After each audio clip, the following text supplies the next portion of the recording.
Petco is one of many big names that have moved into providing veterinary services.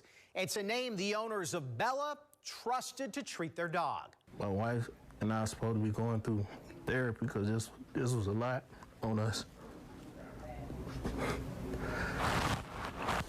The sutures from Giannis Willis's 3-year-old dog Bella gave way, her intestines spilling out of her body. All of a sudden, my wife screaming and hollering on the phone and said my dog's intestines all everywhere. My kids had to sit there and watch my dog suffer. According to Bella's medical records, she was suffering from Pyometra, an infection of the uterus that requires the dog to be spayed to save its life. The first quote Willis received was for $7,000.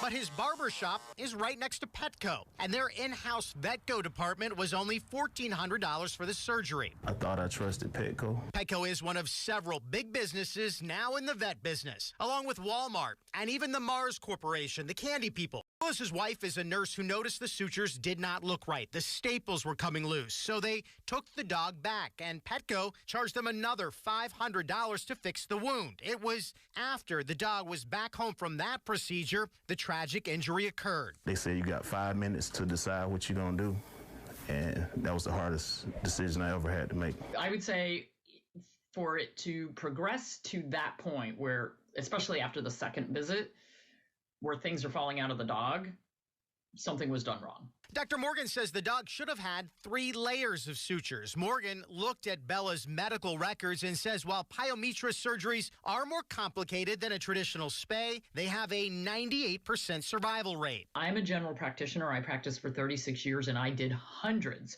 of these Pyometra surgeries. Never had a problem, never had an animal die. Petco tells us, quote, after a thorough review of Bella's case, we're confident our veterinary team responded appropriately to her Pyometra, a serious and life-threatening uterine infection common in adult female dogs that have not been spayed, and performed their best effort to relieve and resolve an emergent infection, including providing post-surgery care instructions. Petco is offering to refund all of Willis's bills, telling us, quote, all of us at Petco are heartbroken by Bella's untimely passing, and as pet parents ourselves, we understand nothing can make up for the loss of a beloved pet. In an effort to help, we're offering to cover all of Bella's veterinary expenses.